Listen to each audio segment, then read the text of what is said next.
আসসালামু আলাইকুম viewers, welcome back to my channel. সবাই কেমন আছেন? আশা করছি অনেক ভালো আছেন। তো আজকে আমি আপনাদের সাথে ঝটপট একটি নাস্তার রেসিপি শেয়ার করব।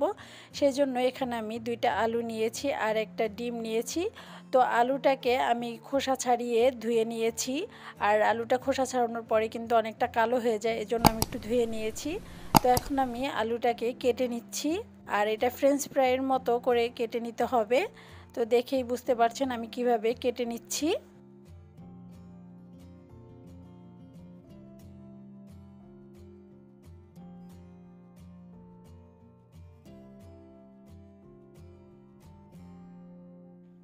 এরকম লম্বা করে আলুটা কেটে নিতে হবে, আর একইভাবে আমি সবগুলো আলু কেটে নিচ্ছি। বেশি মোটা করে এটা কাটা যাবে না, এটা পাতলা পাতলা করে কেটে নিতে হবে, আর এরকম লম্বা করে, এই জন্য বড় সাইজের আলুই নিতে হবে। সবগুলো আলু কেটে নেওয়া হয়ে গেছে। তো আমি এখন একটা মিক্সিং বোলে নিয়ে নিচ্ছি। তো এখন আমি এই আলুটাকে পানি দিয়ে ধুয়ে নেব। তো এর জন্য আমি এখানে মেজারমেন্ট কাপের 2 কাপ পানি দিয়ে নিচ্ছি। তো ভালো করে আলুটাকে ধুয়ে নিতে হবে।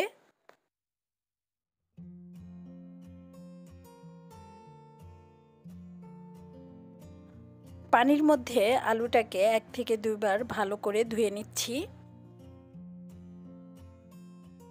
আলুটা ধুয়ে নেওয়া হয়ে গেছে। এবার আমি একটা মিক্সিং বোলে নিয়ে নিলাম, আর ভালোভাবে পানিটা ঝরিয়ে নিয়েছি যেন কোনো পানি না থাকে। তো এখন আমি এর ভিতরে দিয়ে দেব একটি ডিম।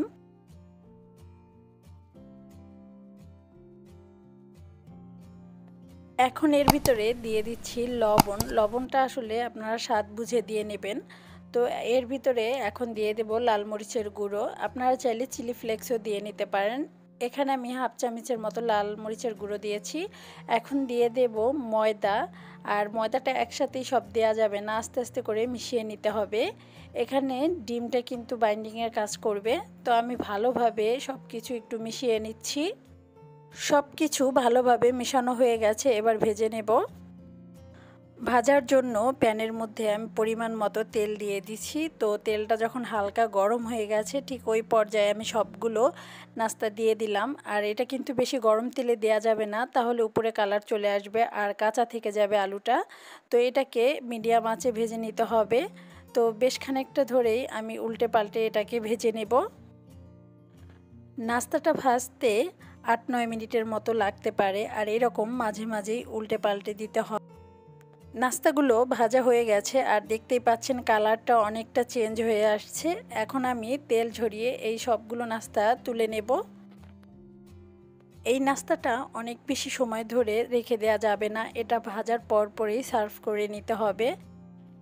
এই তো তৈরি হয়ে গেল মজাদার এগ পটেটোর ফ্রেঞ্চ ফ্রাই। তো খেতে কিন্তু অসম্ভব মজার, পরিবারের সবার কাছে অনেক ভালো লাগবে। আর এটা উপরটা অনেকটা ক্রিস্পি থাকে, কিন্তু ভিতরে অনেক সফট থাকে। আশা করছি আমার আজকের রেসিপিটা আপনাদের কাছে ভালো লেগেছে। যদি ভালো লেগে থাকে তাহলে আমার চ্যানেলটি সাবস্ক্রাইব করে দেবেন এবং ভিডিওতে একটি লাইক দিয়ে দেবেন। তো সবাই ভালো থাকবেন, সুস্থ থাকবেন। আজকের মতো এখানেই বিদায়। আল্লাহ হাফেজ।